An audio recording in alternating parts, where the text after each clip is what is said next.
Well, good evening, ladies and gentlemen, and welcome to the 57th AGM of the Australian Shareholders Association Limited. My name is Diana Dambra and I'm the Chairman of the Board of the Directors of Australian Shareholders Association Limited. The formal notice of this meeting was dispatched to all members within the required time of 21 days, and I can report that a quorum of 10 members is present physically here in Sydney and online. I therefore declare the 2018 Annual General Meeting open. A warm welcome to all members and visitors, both online and those physically here in Sydney. Last year, for the first time, we held a hybrid AGM, which was very successful in Brisbane. We had double the number of members online as were physically attending the meeting, and members from around the country were able to view the board and the meeting, ask questions and vote online. This year we are pleased to hold a hybrid AGM again to provide the opportunity for all our members around the country to participate and engage. I would like to thank Lumi Technologies and Streamgate Webcasting for their generous support for the second year running, as they have provided all the infrastructure and technology at no cost to the ASA. This AGM is being webcasted live and will be recorded and posted on our website for later viewing. At the moment, I'm not sure if we have any people registered online yet, but during the proceedings I will update you as to the numbers as they come to hand. Technology is great, so at any time we can actually see who's logged in and who's viewing the AGM, whether it's through a smart device or a PC. Members logged in to the app can submit questions and comments in writing through their smart device during the meeting. Members logged into a PC or laptop can also submit questions and comments as well.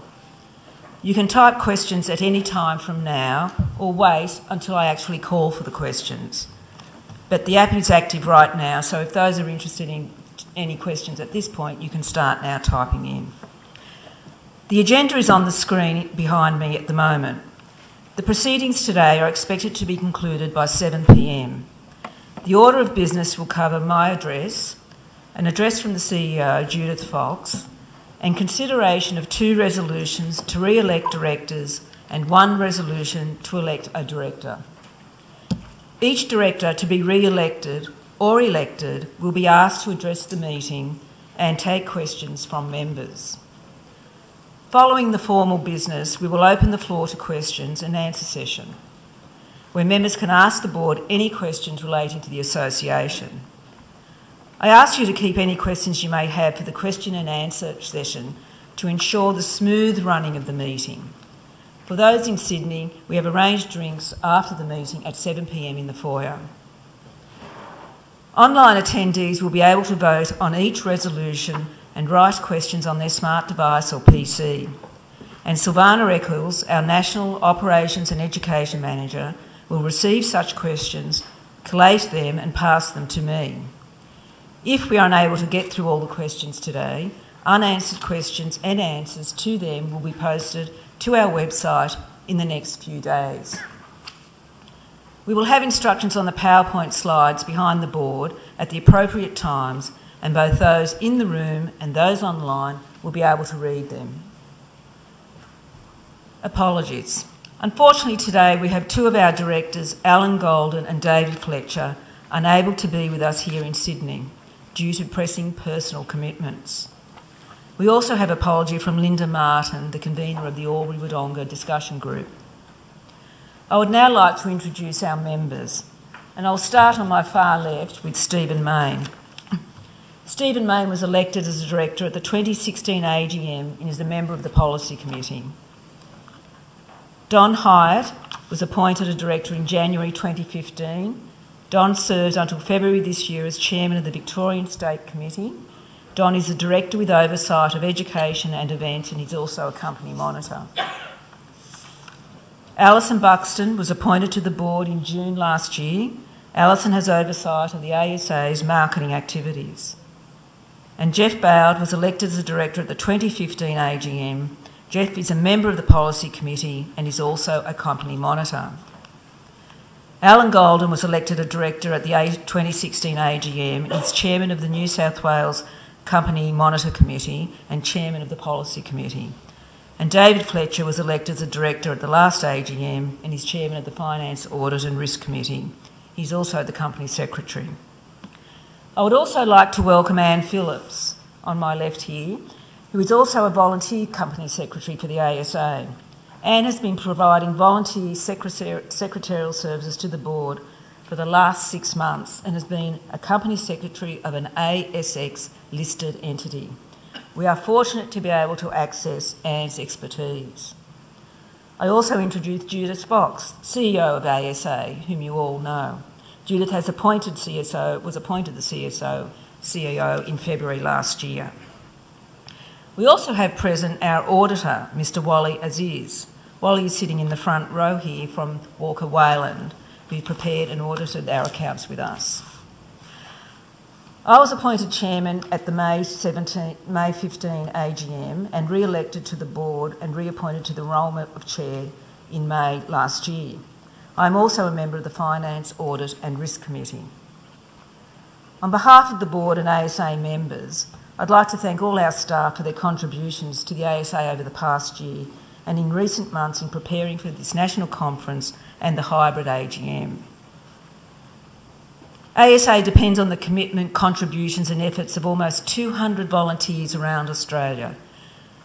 2017 was a particularly busy year for us, and on behalf of the board and the National Office, I would like to thank all our volunteers for their relentless efforts, generous contributions of time to the operations and well-being of the ASA. It is quite an extraordinary organisation when we have such a large cohort of volunteers who provide daily assistance to all our activities. Now, as the first item of business, I would like to make some brief comments as chairman. It is important that as many members as possible are engaged in appointing directors to the ASA board and you're able to ask questions of us directly about how we are leading the association. Your feedback is vital to us in setting the direction for your association.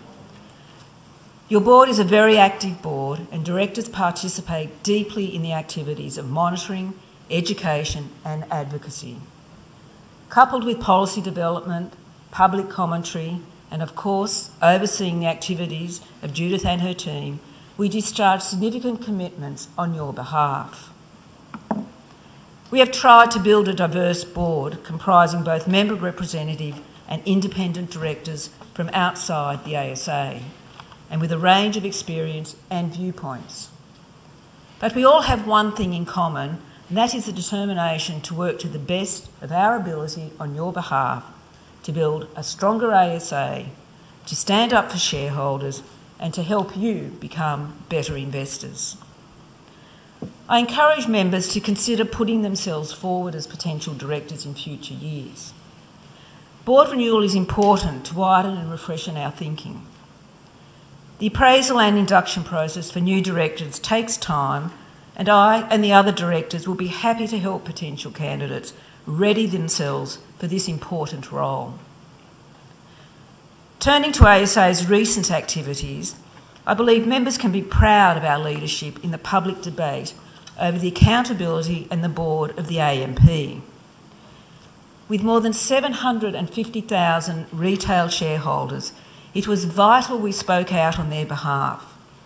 Unlike other commentators who often have their own vested interests, we are totally aligned with the AMP retail shareholder base. ASA took the lead in commenting publicly about the Banking Royal Commission and APRA's review of the CBA, and like all retail shareholders, we are horrified by widespread sense of complacency and the lack of accountability by boards and senior managements. But as we all know, the banks and the AMP are not alone in displaying poor corporate behaviour. In recent months, we have seen fines paid by Telstra, Crown and Ford, each case reflecting badly on management and a lack of detailed supervision by their boards. And we fear this pervasive culture of complacency affects some other major companies too. So the ASA will continue to make a more proactive stance in voting against directors and boards where we believe they are not properly representing retail shareholders. Like many of our members and the investing public generally, our organisational patience has worn thin. You can expect us to be critical in our comments during the reporting season coming up, where companies fall short of our guidelines on good governance. As the Federal Treasurer, Scott Morrison, has recently said, directors of public companies need to take a good look at themselves and their governance processes and ask if they have discharged their responsibilities to the expectations of shareholders, customers and the broader community. In recent years, we have seen too many corporates erring at both the strategic, operational and now cultural levels which have damaged our investments and our societies. Do we have confidence that all public boards have the governance arrangements in place to serve the interests of their shareholders? I think not, and that is why your ASA must continue to monitor major listed companies, attend AGMs to ask the difficult questions of boards on your behalf. There have been times in the past when the ASA was fighting alone for improved corporate governance. However, we have been consistent in our views on the danger of short-term incentives which, as we have now seen, have had a direct impact on poor corporate behaviour. We argued for moderation over executive salaries and bonuses, and it now seems boards are waking up to the need to fundamentally change the way executives are remunerated. Daily reports are confirming that the leaders of many of our largest companies are letting down shareholders, staff and customers by focusing on short-term earnings at the expense of long-term value. There have been clear indications that some directors were spending insufficient time on each company's affairs to get to know their companies properly. We will continue to call out directors who sit on too many boards. We also continue to fight for more independent directors and regular board renewal to ensure the board has appropriate skills and experience. We will remain vocal in our criticism of cosy boards. In some cases, our concerns have been dismissed by the chairman of public companies who thought they knew better. But we held the line and are now being vindicated in our criticisms. We truly stand up for shareholders. As you know, all investors benefit from our monitors' good work, but it is our members who pay their members' fees and provide us with their proxies that gives the ASA the financial resources and voting strength to continue our work. I hope that non-member shareholders appreciate our work, consider joining the ASA and give ASA standing proxies to add weight to our campaigns. In a world where royal commissions are showing us that some of our business and church leaders have let us down, where leaders in sport cheat to win at any cost and social media is used to manipulate the way we think and vote, we must ask, who can we trust? Especially when it comes to our savings. Well, of course, the answer is clear. You can only trust yourself. As investors, we must take personal responsibility, and we can only do this if we ensure we maintain a sound level of financial literacy and investor knowledge.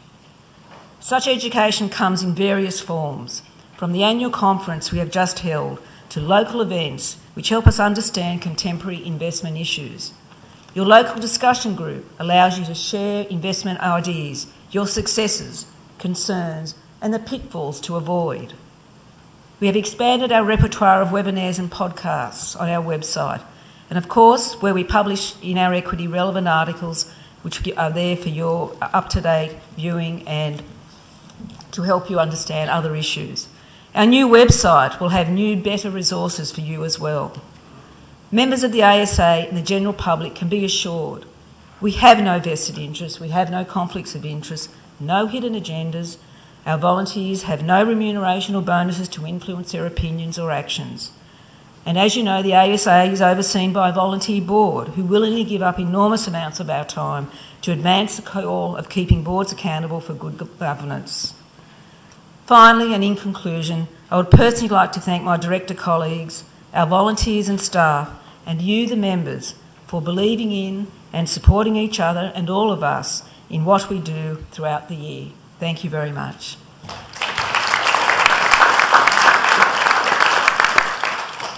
I would now like to ask Judith to address the audience. Thank you.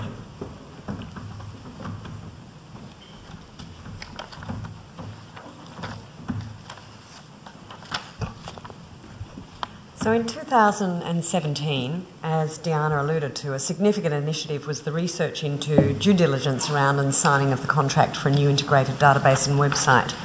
Now, work commenced on the new IT infrastructure in December last year, and the new system is set to go live at the end of June this year. Member review is taking place as we speak. We are very much looking forward to launching the new website and bringing you a much more streamlined, faster and user-friendly experience.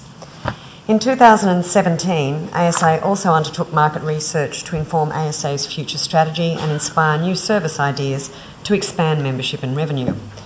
Our national conference last year was very successful, although this year it has been even more successful, and I would like to acknowledge the work of Savannah Eccles and the team on that front.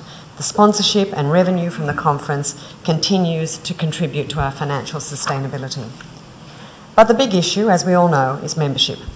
Membership overall declined by 2.44% in 2017. However, while the decline in overall member numbers was restricted to the classic membership model, which is the print version model, green one-year membership, green of course is receiving all communications including equity by email, that category of membership increased. Unfortunately, the increase was insufficient to offset the decline. And while new corporate members in all categories also joined ASA, some companies either did not renew or ceased to exist, and this membership category remains static. So the challenge remains one of attracting new members in sufficient numbers to provide financial sustainability. Our investment in our new IT system is part of our strategy to increase member numbers, as it will make ASA more attractive to potential members by providing for online delivery of education and online communities, as well as access to dynamic information. And in 2018, we are also now working with a digital marketing agency to reach a wider pool of potential new members. Over the course of last year, we ran a series of national seminars. Marketing for the October series saw us utilise digital marketing for the first time. We saw the number of non-members attending those October events increase from 11%, which had been the average for previous seminars, to 34%. That increase informed our decision to move into digital marketing this year to promote membership. ASA was also successful last year in being awarded a grant from Financial Literacy Australia to run a project to assist women 65+ to build confidence to participate in financial decision making. The pilot of the project will launch in Victoria in September this year and will be rolled out across the country next year. This project is particularly important to us because it showcases ASA's ability to provide independent education, and Diana talked about how important that factor is, our independence, and it also enhances our credibility on that front.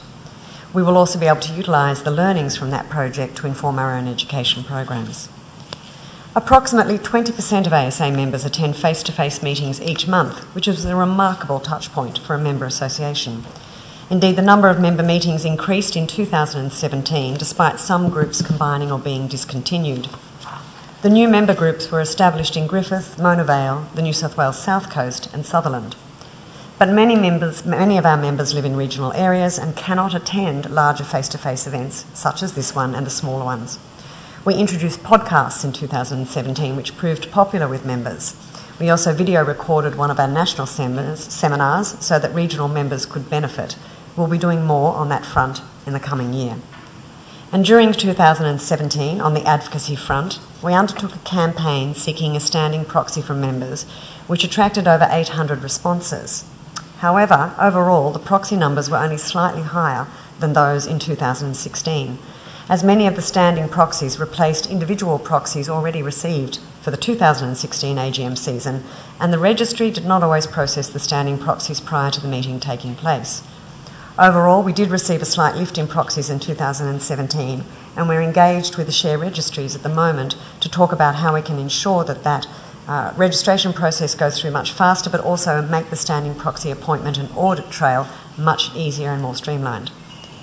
Company monitors held meetings with 82% of monitored companies, and ASA opposed the remuneration reports for a total of 58 companies in 2017. And media coverage of ASA's position was strong, not just in the AGM season but throughout the year.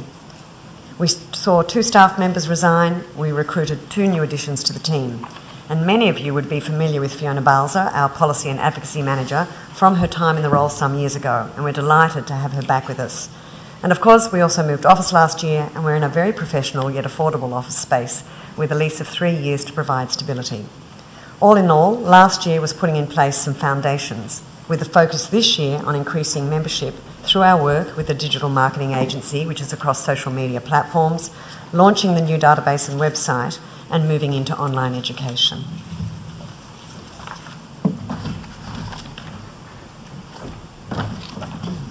Thank you, Judith. So we'll now move to the formal meeting agenda.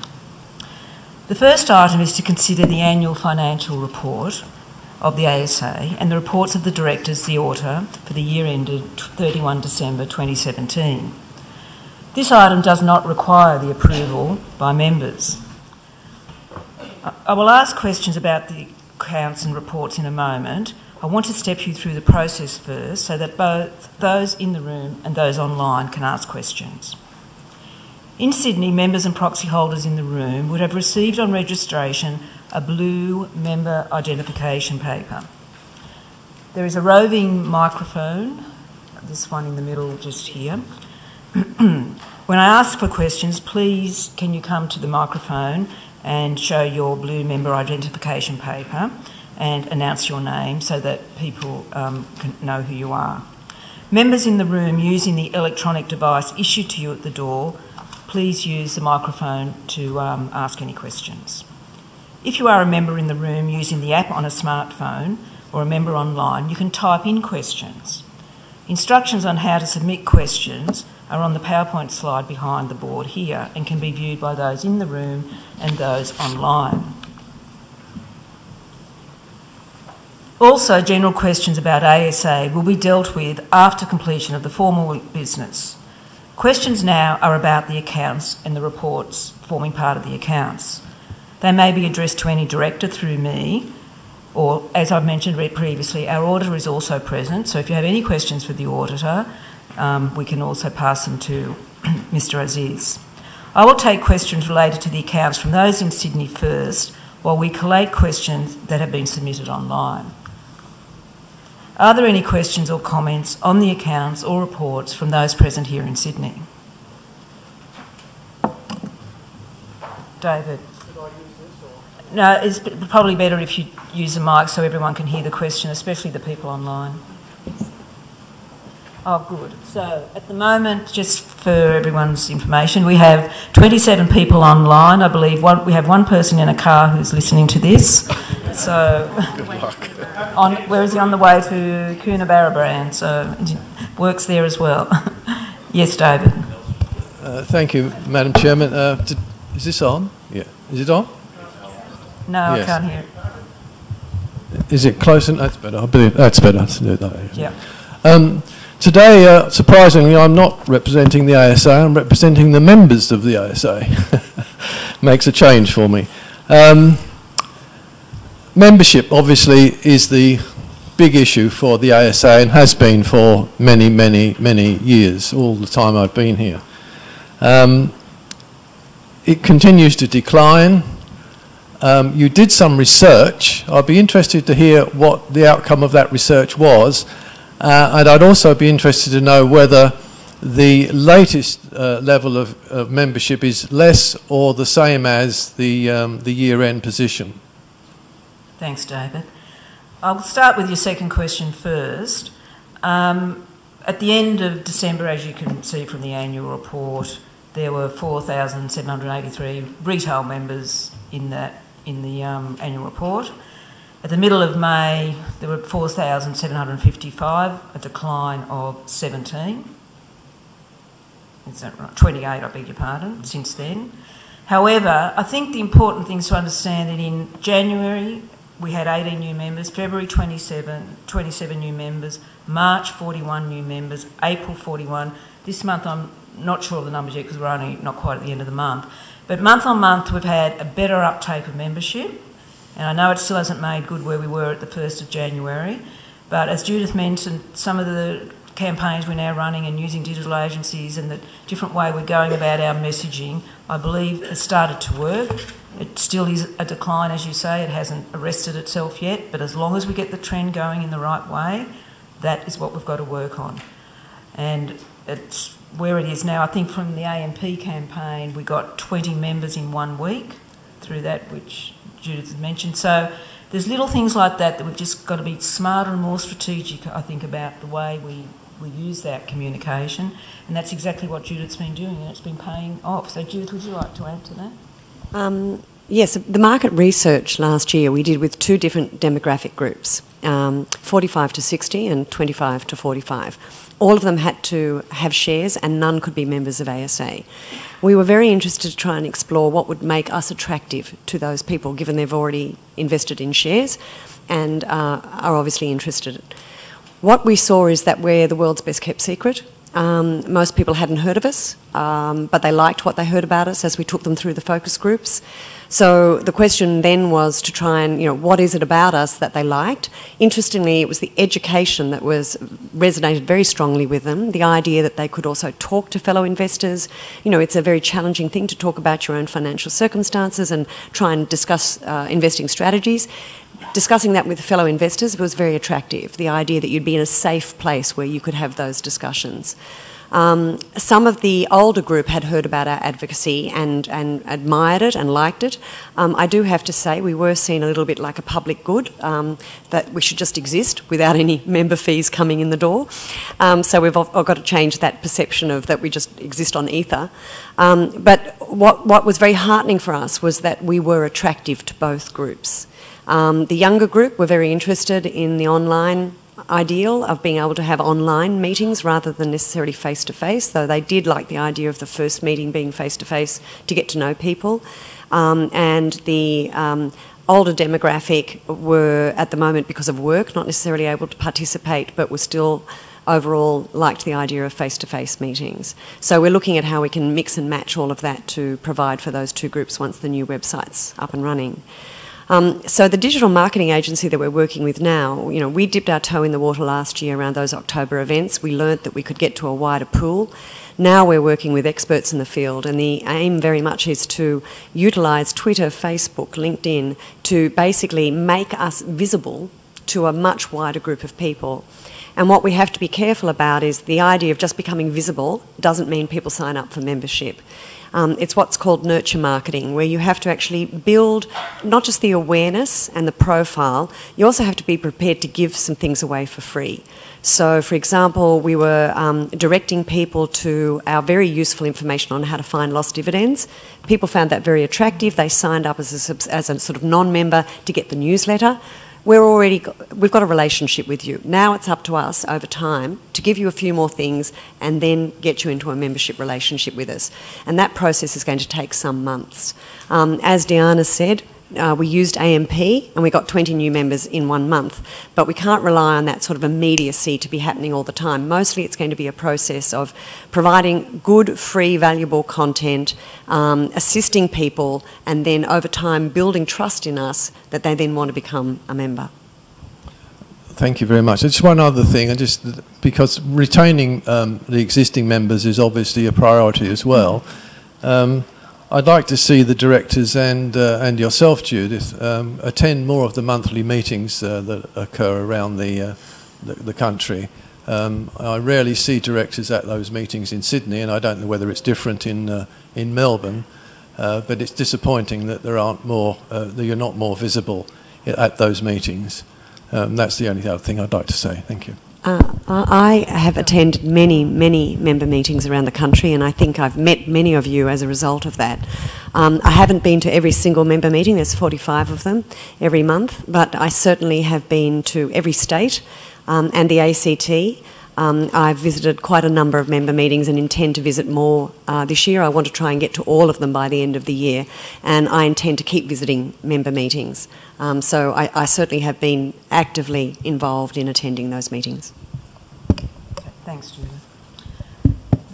Are there any other questions coming from the floor? Oh, yes. Kerry. Kerry Bible. I think the microphone's on, isn't it? Okay. I've got a comment and then a question.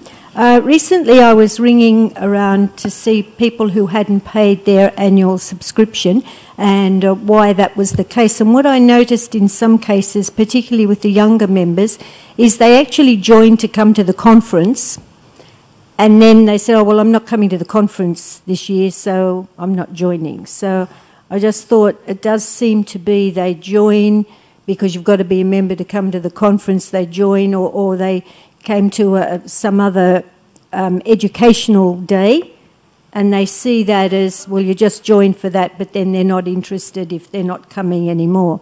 I don't know what you can do about it, but it's just a comment. The other thing is I noticed the financial performance and the operating revenue.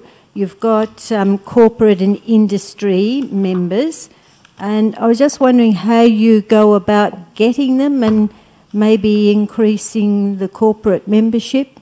How do you get the corporate members? I'll pass that to Judith, because Judith has been very busy in that area since she's joined. Prior to Judith joining, we did have a campaign with corporate members. The board ran that. But now with Judith, it's a bit more of a personal approach that we've adopted. I have approached a number of corporates that are not members. For example, CBA was not a member, QBE was not a member, Telstra was not a member. Huge retail shareholder base in each of those companies. I'd set up a meeting with them. Usually it was with the head of investor relations, company secretary, and I would talk to them about the value of the corporate membership. I would say that we've got all these other corporate members, and I've been asking all those corporate members what do they see the value of membership is, as I would ask of any other member. And absolutely every single one of them said, we see it as a way of supporting our retail shareholders. So when I can go to other corporates and put that message and say, everyone else sees this as a really strong way of supporting their retail shareholders, we'd like you to also show your support for retail shareholders, then I was able to get some of those very big corporates to sign up. I've got a target list of others that I'm going to approach this year. They take quite a bit of time to set up those meetings and to hold the meetings. They don't make a decision immediately. Some of them were very fruitful for us. CBA took out a gold membership, which is the highest category of membership. Telstra took out a silver membership. So I'm certainly looking at how we can get more corporates on board. It's just that last year some companies like Channel 10 ceased to exist. Jerry Harvey was never interested. So not all of them actually come on board, and some, even after I've had the meeting, don't come on board. But I'm also this year looking at whether we can get some sort of research project going where we can actually show more about what shareholders, retail shareholders, think and feel about their being a shareholder of companies, because I think that's something we can use to say, come and join us, we can tell you more about your retail shareholders. Yes, because it seems to me that most corporations would think, well, it's not much money anyway, and to shut them up, let's join. Actually, they don't do it for that reason. They really, absolutely, and I could say it was genuine. It was a very strong way, and there's not many ways they can show it where they can say, we value our retail shareholders. Thanks, Kerry.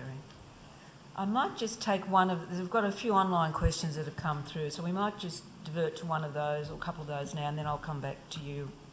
Membership numbers are still falling. Sorry, I'll read the question out. Membership numbers are still falling. This is from Betty Clark-Wood. And proxy numbers are not increasing. How is the board going to arrest the decline? And how does the board see the future of ASA? How can it maintain its relevance? Thanks, Betty, if you're listening. Hello. It's a good question, and I think we've touched on some of these issues already today in Judith's address and the question from David Jackson.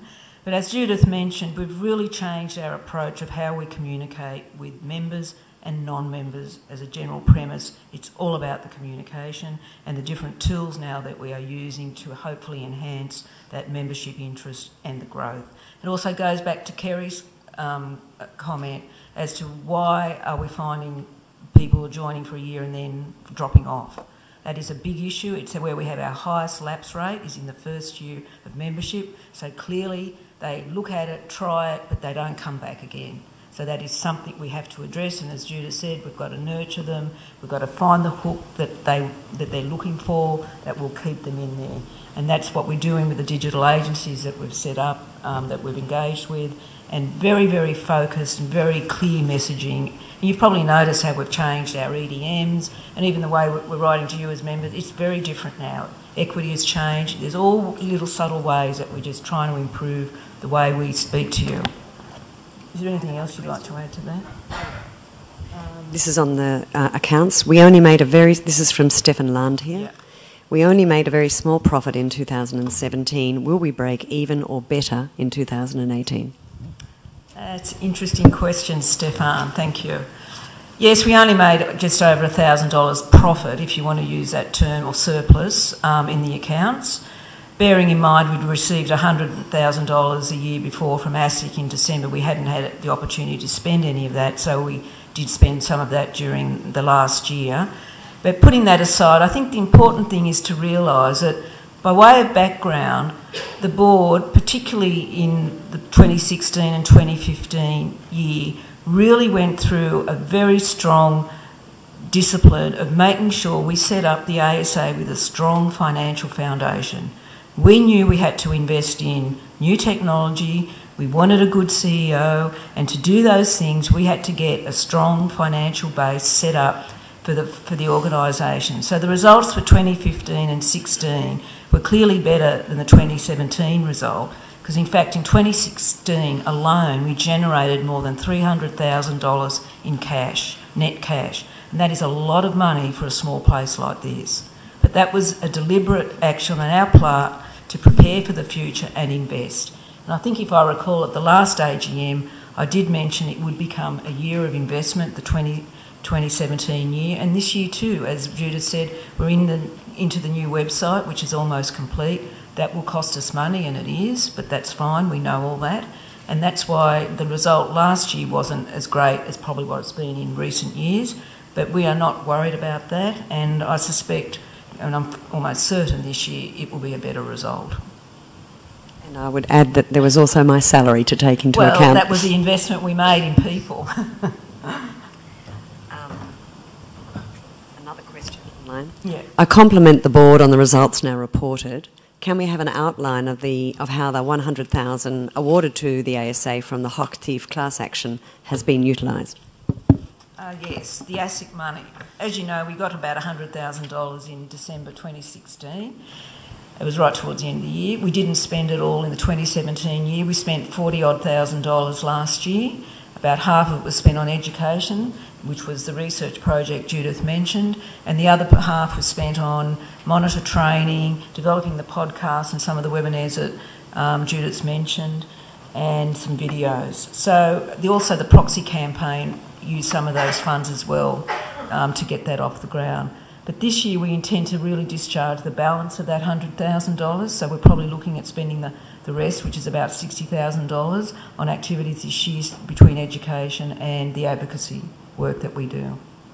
And just to add to that, one of those elements are webinars. So we've now run 2 successful webinars. We're scheduling them monthly. They're available to members only at this point in time, and the recorded webinar can be watched afterwards. So we've already started, we've already also made some videos which we were using on social media to raise the profile and awareness of the organisation. So we've already started utilising some of those funds in 2018. We might take the next question from the floor, seeing you've been standing up for so long, Bill. I'm Bill Dodd. The membership numbers are a real concern, and frankly, if we're going to be an effective organisation, we've just got to grow our membership numbers. I believe the only way we're going to do it is through education, and frankly, we don't have an education program. I'd actually like to talk about that as a separate item later on, but I really believe the key driver to membership for this organisation is to have effective education. Thanks, Bill. I don't know if you want to comment on that now, Judith. We might leave it till later because we're probably off topic now, talking about other non-accounting issues. So we might continue, and then we've got some other online questions there that we can come back to later on. So as you know, the ASA is a strong promoter of polls at AGMs. So as chairman, I've decided to open a poll at this stage of the meeting on each resolution and close the poll at the end of the meeting, rather than opening, holding and closing the poll at the end of the meeting. This may assist those members who cannot stay online until the end of the meeting, as they will be able to submit their votes before leaving. For those present in Sydney, you will use a device for electronic voting that was issued to you at the door or your smart device. Those not in the room will use their own PC, laptop, tablet or smartphone. We will now hold the poll on resolutions 1, 2 and 3. Instructions on how to vote are now on the slide behind the board and can be viewed by those in the room and those online. Members online will have the instructions on their screen as well. Regarding proxies, where no instructions have been given to me on how to vote, in my capacity as the acting chairman and as set out in the proxy form circulated to the members, I have been authorised to exercise those votes and to intend to vote those proxies in favour of all resolutions. I will now put the first resolution to the meeting. The first resolution is the re-election of Jeff Bowe to the board. Jeff Board, having been appointed to the board on the 6th of May 2015, retires and, being eligible and offering himself for election, be re-elected as a director of the company.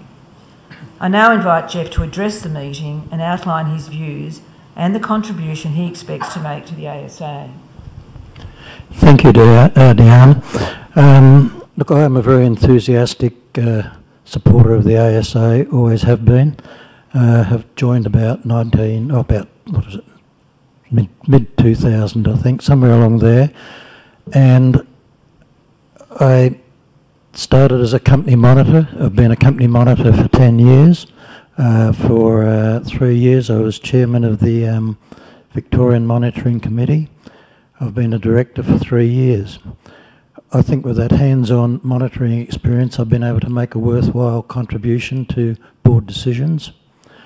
I think also from my executive experience before retiring from employment, I was with a top 50 ASX company and had responsibilities in marketing, in government relations and dealing with the legal fraternity, and I think that experience helps me contribute to the board.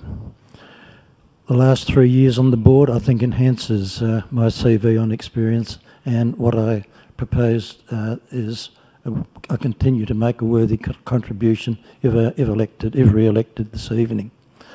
So that's about all I want to say. I want to thank my nominees. I want to thank the rest of the board for endorsing my nomination, and I do hope that I do have your support this evening, and if so, I can assure you I'll continue to give it my best shot. So thank you very much. Are there any questions for Jeff or any questions in relation to his nomination as a director? If anyone would like to ask Jeff any direct questions, they can.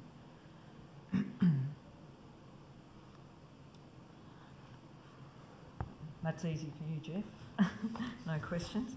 I now formally move that Jeff be re-elected a director of the company, and you should now be able to vote on on your apps or PCs or online there.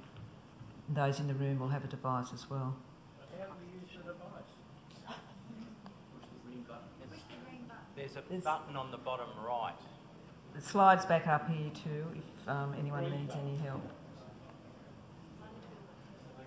1, 2 or 3 is not the green button. 1, 2 or 3. Oh, that's on your smartphone.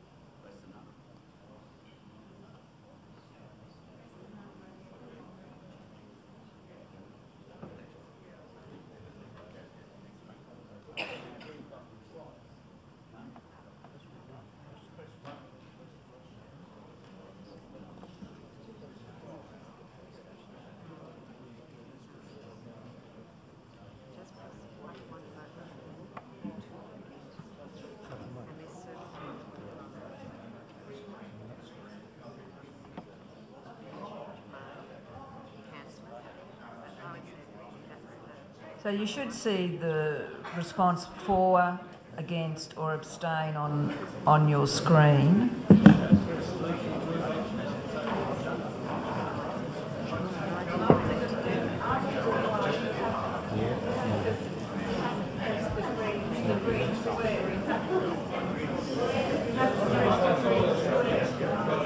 You select the one that you want to for, against or abstain. And then you have to select that and press the green button.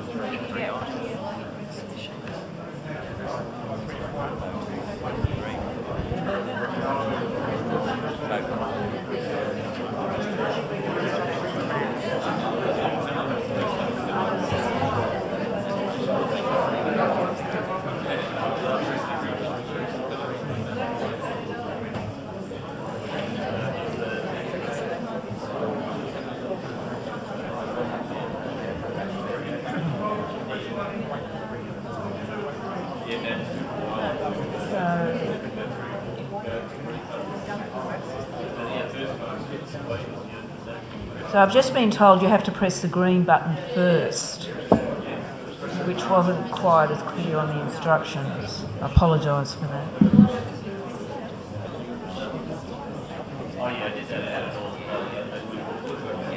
We've got people here helping you if anyone needs any help in Sydney, but for those online, it's pressing the green button first and then selecting your preference.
All right. Does anyone still need any help here in Sydney? And I don't want to keep those online that hopefully have worked out you press the green button first.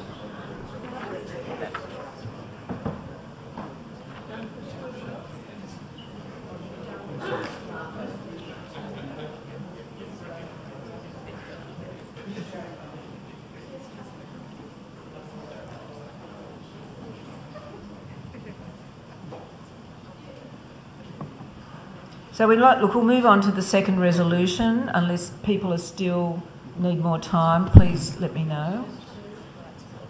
The next resolution revolves around Don Hyatt's re-election. Don was appointed to the board on the 8th of January 2015. He's now retiring and being eligible, offering himself for re-election as a director of the company. I now invite Don to address the meeting and outline his views and the contribution he expects to make to the ASA.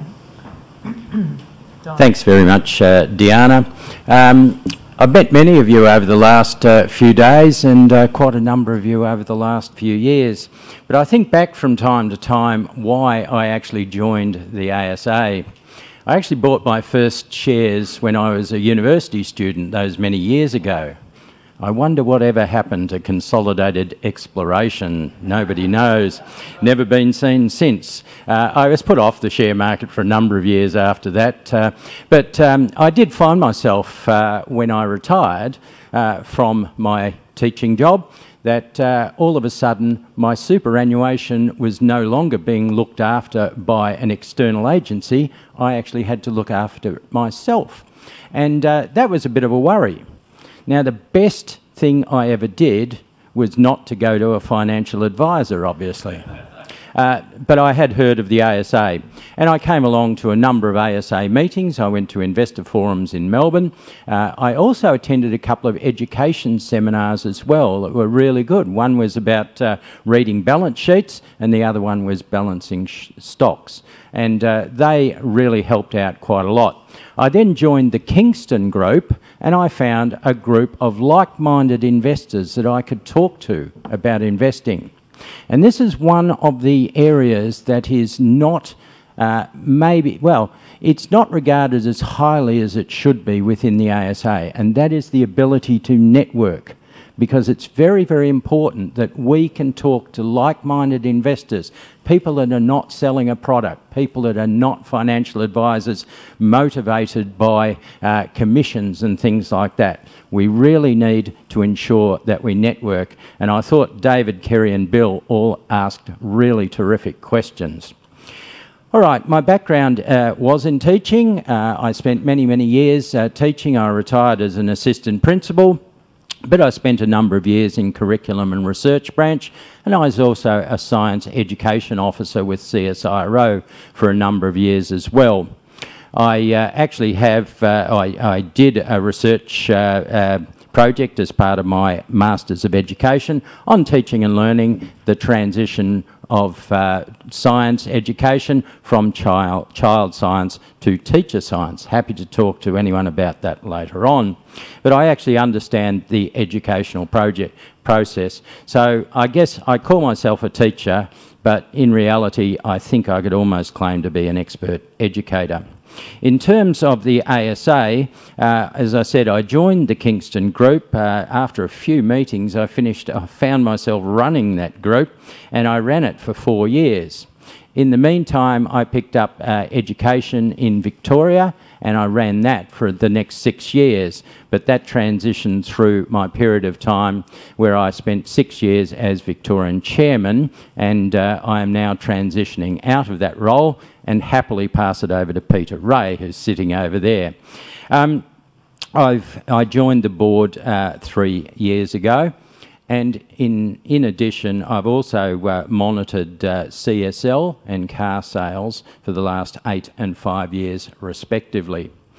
In terms of the ASA, I really do agree with some of our questioners. It is very much a member association. We exist for our members, and we exist because of our members. It's really important that the membership numbers are kept up and grown, because we employ only about 4 or 5 office staff, but they are paid largely by the membership group.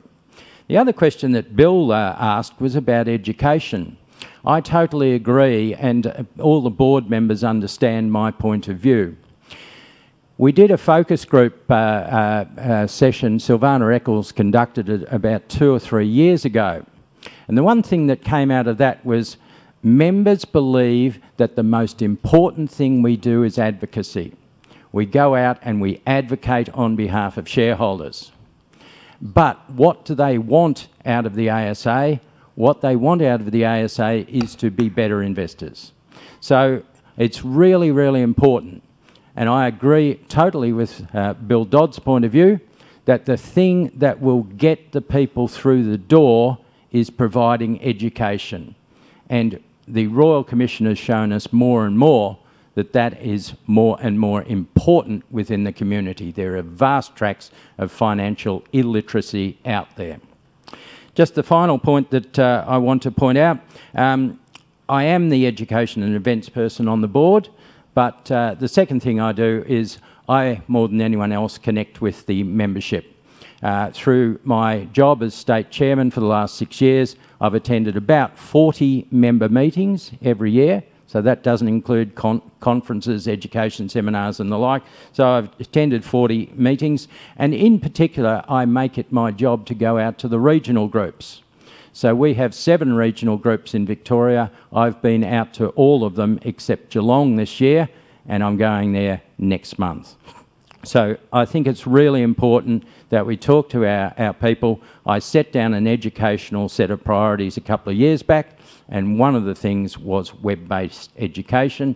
We're going online in about 2 weeks' time, and I really want to ensure that that then breaks down the geographic barriers that we have for people who don't live in the capital cities. Thank you, Chairman. Thanks, Don. So would anyone like to ask Don any questions about his candidature to be re-elected as director? Okay, you've obviously well explained that, Don. So, again, we can now vote on Don's re-election. The instructions, the proxies, sorry, are up on the board, as you can see.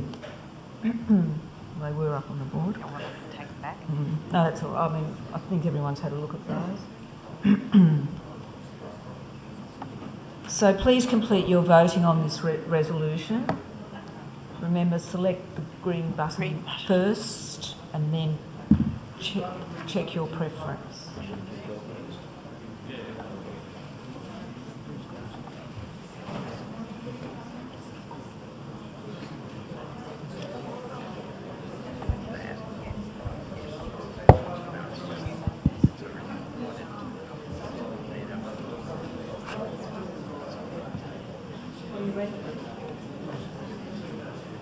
We will now move to the third resolution.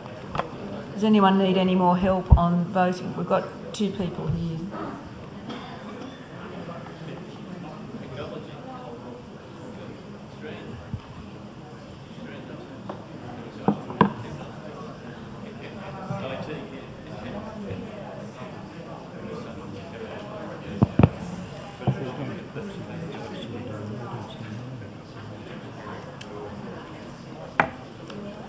Okay, we'll go to the third resolution, the last resolution, which is the election of Mrs. Alison Buxton.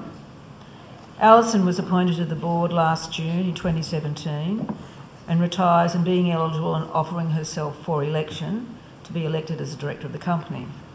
The board endorses Alison to be elected as a director of the company. I will now ask Alison to address the meeting and outline her views and contributions to the ASA. Thank you, Deanna.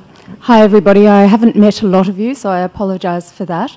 I joined the ASA board because I really believe that it's extremely important we hold corporate Australia to account. That was one of the things that appealed to me. However, like a lot of people, I had very little understanding of the ASA. And I think as we've done the research recently, we know that we haven't got a strong enough brand out there. And I think it's that I can bring. My background is very much in the area of marketing. So I come out of very strong multinational organisations. I left uni and went to Unilever. I worked for Streets Ice Cream. I worked for Rexona. And I worked for what was then a company called Lever and Kitchen, which merged with Rexona. So I've got very strong understanding of the importance of brand equity and how we establish our brands. I've also got an understanding of supply chain management because I moved from marketing into supply chain, and understand the importance of managing risk through the total supply chain, which I think is critical for organisations today. Although I never worked for any of the major ASX, today existing ASX companies, most of my career was with global organisations. I am a retail shareholder, and that's one of the reasons I think it's really critical that we stay abreast. And I think I can contribute with my global understanding, my marketing understanding, and my supply chain understanding to how we hold these organisations accountable, and how, most importantly, we build the brand of ASA and get our gravitas out in the marketplace, because it's only through doing that that we will get the membership that we need to continue the organisation into the future. And critically, in today's environment, that means building communities, and those communities, as we get to a younger population, need to be through online opportunities, and that's going to be key to us as an organisation as we move forward. So as we head towards the launch of our new website, the importance of online education becomes critical, and we need to be able to identify how we keep relevant for the future, and I think that's what I can add to the organisation. Thank you. Thank you, Alison.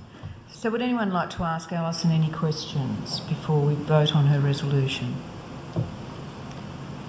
Yes, Joyce. There's a microphone over on your right here. There's one over there or on the other side.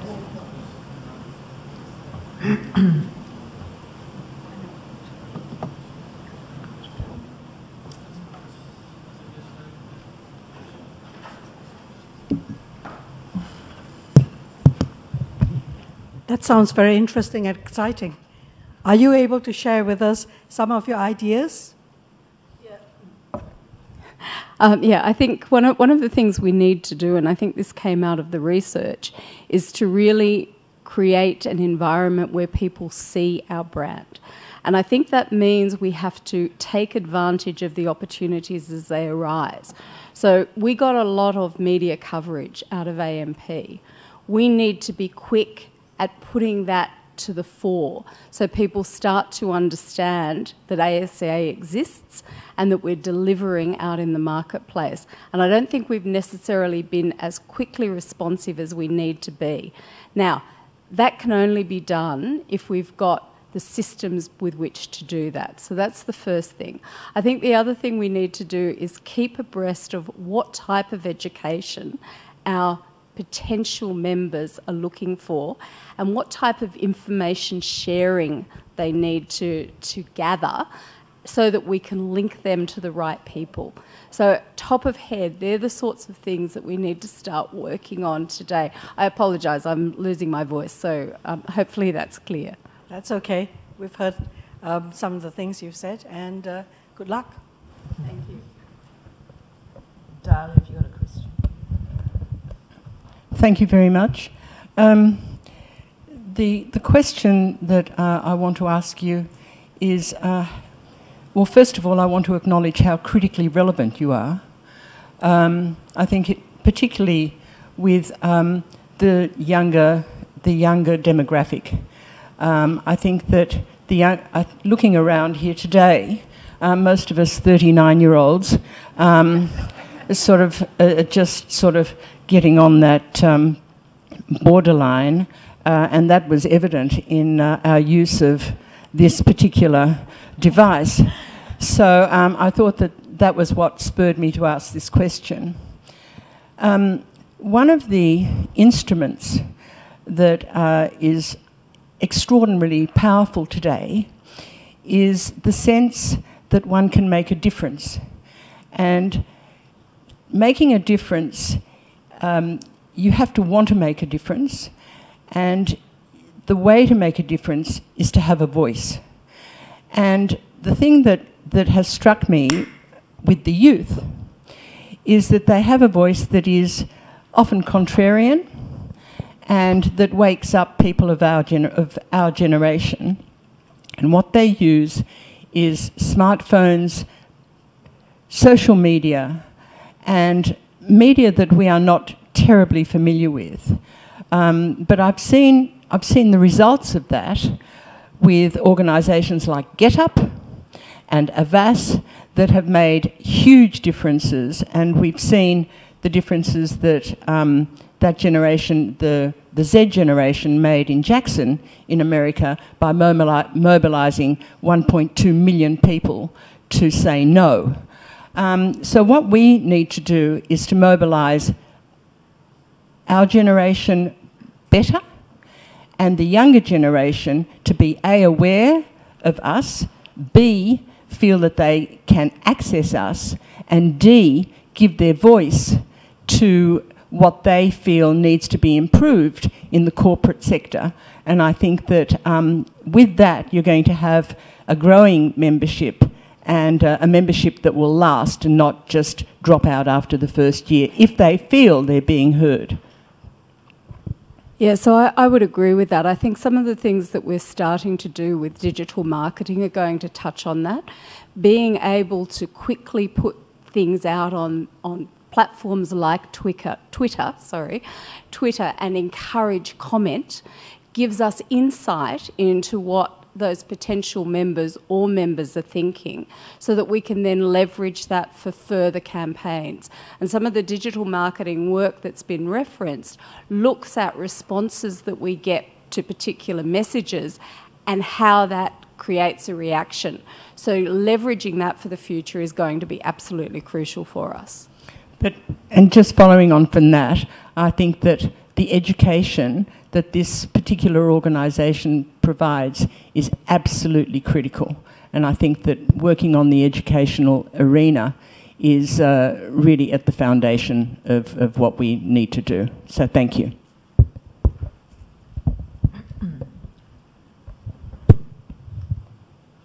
So if there are no further questions for Alison, could I ask then, I think the proxies are up on the board now, and all the valid proxies received by me will be voted in favour of Alison's election.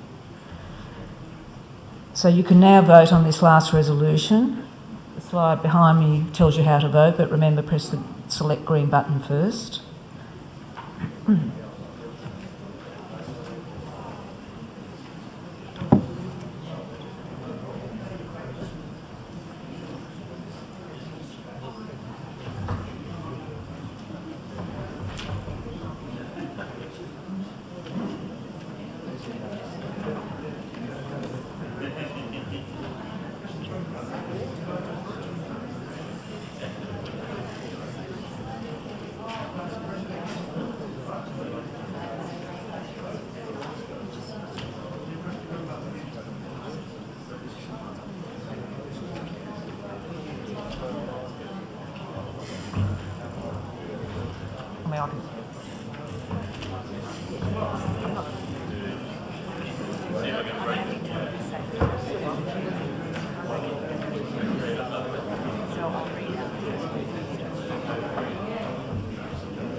So I believe everyone has voted now, is that correct? I can tell by the level of talking that everyone's finished.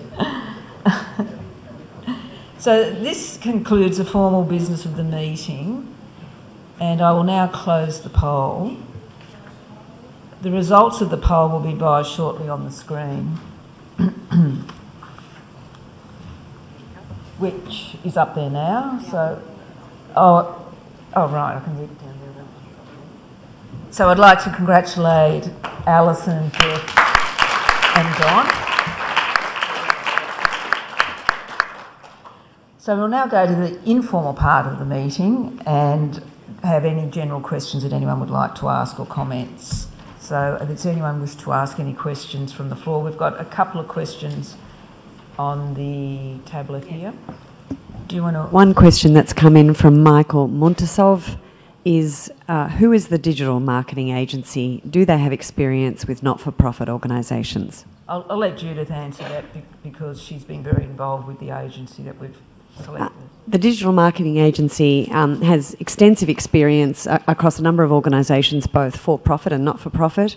We've been extremely satisfied with their depth of knowledge about all the social media platforms. There's a very young team sitting behind them who work diligently to actually get what are called lead flows across a range of platforms. Their capacity to do the data analysis is fantastic, so that we learn all the time. We're in a test, learn period. Each time we look at what works, what doesn't. If it doesn't work, we move on. If it does work, we do more of it. It's about actually getting a whole lot of different information out there. As Alison said, responding in a very timely fashion. We did utilise AMP. I agree with Alison, we can do much more of that. Just utilising AMP, we got 20 new members in 1 week. So it really is about utilising where we do make a difference, where we are strong on the advocacy front, where we are holding boards to account, utilising our achievements really in a very timely fashion to let people see what we do. But the agency at the moment, they're fantastic. They're very, we've worked out a sort of return on investment with them around, you know, the member numbers that we're heading for and what we're prepared to pay. They give us excellent reporting, and they just drill down to an absolutely granular level and give us that information, which we then learn from. So we're delighted with them. Thanks, Judith. So we'll take some questions, another question from the floor. Kerry?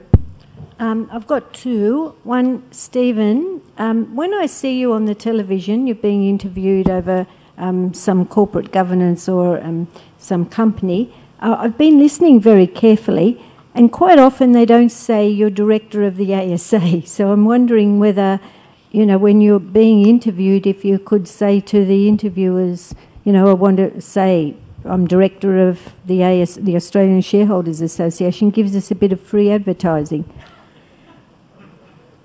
Look, it's an interesting question. For a period over the last year, I was not allowed to, which was a board decision. That's now changed. So, but the trick to remember here is that the monitors are front and centre, and the monitors are our official spokesperson. So I'm not the monitor of a particular company. So if it's a company-specific question, the media might come to me, and if it's going to be branded ASA, it can't be branded ASA because it needs to be the monitor. So we have a media policy that I need to follow. But there are times when I do get to comment with ASA, and I'll always ask them to put that in there if it's relevant. And sometimes you can't control the media; they put it in there when you don't say anything, and then they don't put it in there when you ask them to. So it's a bit hard to control. But usually with live radio, with interviews, it will come in. So the thing you're talking about is more just a grab on the TV news where they put a thing on. So that's the one where I've got to manage it delicately around the policy because I'm not the spokesman. Judith's the lead spokesman, and the company monitoring committee chairs are often the spokesperson, and the company monitor is the spokesperson. I'm not the spokesperson. So if I pop up as a spokesperson, it's in breach of ASA board policy, and I shouldn't do that. So that partly explains it. I'm hoping to be able to do more promotion for ASA in the period ahead, and we're still working through some of our internal processes on that, and I'm sure it'll work out well, and we're all going to work together to try and maximise the benefit for ASA. Thank you. And the other question I have, I see that with the corporate membership, I can see the retail membership hopefully will increase, with all the new things that you're doing. But I think that's going to be a longer term effect. And in order to get more money in, I'm just thinking you might get a quicker result from the corporate membership. We looked on their website, and we may have missed it, but if you took out a corporate membership and you've got 70 here, I couldn't see them listed on your website at all. And if I was in the corporate field, I'd say, okay, well, if I'm paying corporate membership, what am I getting out of it? I didn't see any advertising that these are wonderful companies who have joined the ASA because they look after their retail investors. So what did they get out of being a member if I can't see it on the website or it's not mentioned anywhere? Thanks, Kerry. I think that the fundamental issue, there's probably a number of points there that aren't probably clear from when you look at the accounts. Most corporates do not want to be identified and publicly publicised with their names out in lights or their logos, and they particularly ask for that. So we do not, it is private and confidential who those corporates are. We don't disclose. Our monitors don't really want to know either, and so there is no disclosure on who they actually are, and that is deliberate. Could I say that I think it would be a conflict of interest and be improper and inappropriate to nominate them as being members? Nice that they are, but there's a potential conflict. Yeah, they're supporters. We see them more as supporters rather than actual members in that traditional member sense. And they are supporting us because they've got, as Judith mentioned earlier, they've got large retail shareholder bases, and they feel that is one way they can demonstrate that they are committed to their retail shareholder base, but they don't need to have it written up in blazing lights on our website, and they would not give us the permission to do it, and we would never push for that. I don't know if you want to add further to that, Judith. Okay, so that's the reason why you will not know who the corporate members are, and to protect their confidentiality as if requested. Okay. There's actually a question that I should just quickly answer. It's come from two people, both Michael Montesolve and also Peter Talentier. I'm asking for the name of our digital marketing agency, and I call it Zen, but it's actually spelled Xen. So that's the name of the agency, and also Amica, A-M-I-C-A. Okay, so that's that question there. We'll take the next question from the floor, and then we'll do the last online question. Good evening, Madam Chair. In one of my late night sessions on the computer, going through the webosphere, it was only about a week ago, I noticed there was a little ad ticker coming up, and it was probably on yahoo.com or investing.com, two are probably working, and it had the enroll, join ASA, a little ticker. Have we been engaging in some targeted advertising on particular websites and on particular pages that are just produced by various organisations, especially around the topical topics that are occurring now, such as hopping in AFR or any of those other ones as well, the online sites. You've just seen the results of our digital marketing. Well, that's what I was wondering about, and I'm surprised it wasn't mentioned up till now. This evening, I thought that topic now, I thought that's hitting the spots that people have been talking about for young people and people, the crazy people that are on computers late at night and things like that. Well, it's great that you've seen the results, and they're called lead flow. So they're being streamed out across a whole range of different sites. We're doing Google ads as well. So there's a whole range of things that we're doing, and they're popping up on relevant sites. And we see what works and what doesn't work, as I said earlier. And if we're getting people to sign up as a result, we'll keep doing that. If we're not, if that particular sort of site's not working for us or that particular Google ad is not working for us, we've had more success with lead flows than Google ads at the moment. But certainly it is about also raising the awareness and profile. But I'm delighted to know that you actually saw the results.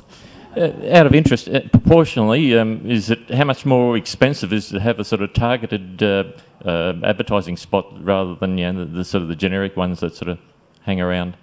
Can I say we actually did no marketing, which means we were invisible. And that was because in a hard copy world, we simply couldn't afford it. You want to take an ad out in the AFR, cough up $10,000. We didn't have that sort of money. The great thing about digital marketing is that we can afford it. You still have to pay money, but it's nothing like hard copy advertising. You remember that comment by Roger Corbett years ago about the rivers of gold? Well, that was all hard copy advertising. So we are paying for ads, but you can pay in small amounts. Like sometimes you can be paying just $20 and you actually are getting targeted. Sometimes you'll be paying $200 and you're just not getting the results. So it is literally about shifting it day by day, and the point of working with an agency is they've got dedicated staff who actually keep an eye on this and follow it literally hour by hour, day by day to see what's working and what's not, and that's what we need to do in the digital social media space. Alison, go ahead. Two questions. The first, when I joined ASA back in 2000, but I became active in 2012. And education in ASA in 2012 was very ad hoc and really not a main focus of the organisation. So there's been a tremendous improvement in the level of education and on offer to the broader community as well as to members, and things like the digital marketing, so that you're actually now getting a lot more external people to our courses is fantastic.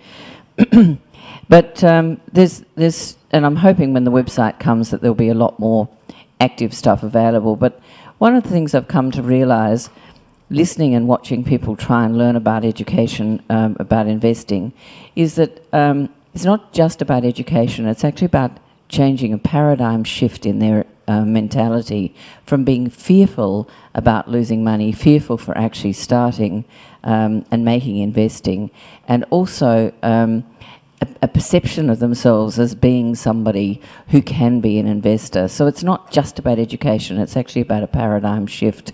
And so it's going to be interesting to see when we open the website to see how we can start to engage that more and plan better structured education. So I suppose, sorry, that was meant to be a question, but it ended up being a comment. My other question, to ensure ASA is better in practice than any other company in how its board functions, I would like to ask the board whether they consider that they ensure that their corporate governancing, their separation of the board and organisation performance is best practice, and that the board has a very good board education and board review process. Ian Blackburn today spoke very clearly about the process at Aristocrat. I would like to think that ASA, as being the organisation that is there criticising boards, challenging boards, that we actually do it from a strength of being better than anybody else. Thanks, Alison. Well, we're running over time. We'll take this one last question from the floor. We've got a couple of online questions that we'll post to the website. There's one from Barry. Barry, if you're listening, we've got your question and we will definitely answer it after this meeting. But we'll just take this one last question and then we... Can you also take a question from me? What's their statement on education? It'll have to be, yes, it'll be a very quick one then. I'll keep it brief. Rightio. All I want to do is thank Judith Fox, Fiona Bolger, Chris Manny, Suzanne Devi, and I can't even read my own writing, the girls that are part of ASA for an outstanding job, especially organising this organisation, and also then, of course, the members of the board and then the monitors. And I would like the members here present to show their acclamation. And that's my say. Thank you very, very much for a good job. Thank you, sir. Thank you for that. All right. So, all right, Bill, you're standing between us. Bill Dodd. Bring Singapore out. The Royal Commission has shown us that investors lost a hell of a lot of money, probably upwards of $1 billion. Now, it's my view that with adequate education, many of those people, in fact, would not have been losing any money. But unfortunately, our education program in this country does not give any information on education. I've tried on a number of occasions to try and get education on investment into schools, but it won't happen. Their curriculum is just too tied up. There's an absolute need for investment education, and there's a big number of people out there that need it. Now, the ASA has got two objectives. One is corporate governance, and it is said that the other one is education. I think we do a wonderful job with corporate governance, but unfortunately, folks, it's not going to drive membership. But education can. So we need to do something about it. Now, I joined this organisation 5 years ago. At that time, I had the opportunity to actually address a board meeting. The board is quite different. And it was very clear to me that the board did not understand the difference between education and information. There's plenty of information out there. Most of it's ineffective. Much of it is driven by companies who want to flog a product. But of course, education is about how to invest, what we invest in, and when we're going to invest. They're very different things. Now, from the workshop that I ran yesterday, it's evident there's a huge demand for education, and this is within our membership, and we need to do something about it. The ASA can become more active, and it can, in fact, drive our membership, and we need to do that with an urgency. I believe we've got a need for an education officer, and immediately someone's going to say, well, we don't have enough money. But look, folks, with what's been going on with the Royal Commission, I believe that this association can now get active and attract government money to push an education program. Ladies and gentlemen, it's imperative we do this, and it's the only way we can drive our program to get more membership and become effective as an organisation. Thank you. Thanks, Bill. I just want to make one comment, and I agree with everything you're saying. In the last 2 years, when you talk about government money or government grants, for the first time in the history of the ASA, we've got more than $200,000 between ASIC and the Literacy Foundation to run these programs, for funding purposes, and that's pretty good for a small place like us. And this is an area that we're looking at as to see how we can get more of that type of money. And I think that will give us that head start and give a step change to the organisation. Yeah, Deanna, I appreciate that, but what we need to do in applying for funds is actually have a very objective program in which we can get in there. So we want it for these funds. We want to do this. We want to achieve certain things. Case, without a doubt, and it has to be really thought out well, and I agree, definitely. Thank you. There's just one quick question from Barry Nunn, which I can answer quickly, and he's asked, what is the cost of the hybrid AGM which we've just held? As I mentioned earlier in the meeting, fortunately Lumi and StreamGreat webcasting have given us this facility for free. We do not pay a cent for any of this technology, the electronics, the webcasting, nothing. So it's great that we've had that opportunity and their generosity to be able us to do this. So rest assured, Barry, it doesn't cost us anything. The last question, which I can quickly answer, is from Betty about how the new website will be responsive on mobile devices and smartphones and tablets. It will be. It's built for responsiveness on those devices. We won't have an app straight away, but we're going to look at all the sort of technology options that are available once we get the website up as to what sort of things we should be also looking at. But it will definitely be mobile and tablet responsive from day one. Okay, thank you. I think that's about all. I'd like to now formally close the meeting, and we can adjourn out in the foyer with further questions out there. Thank you all. Thank you.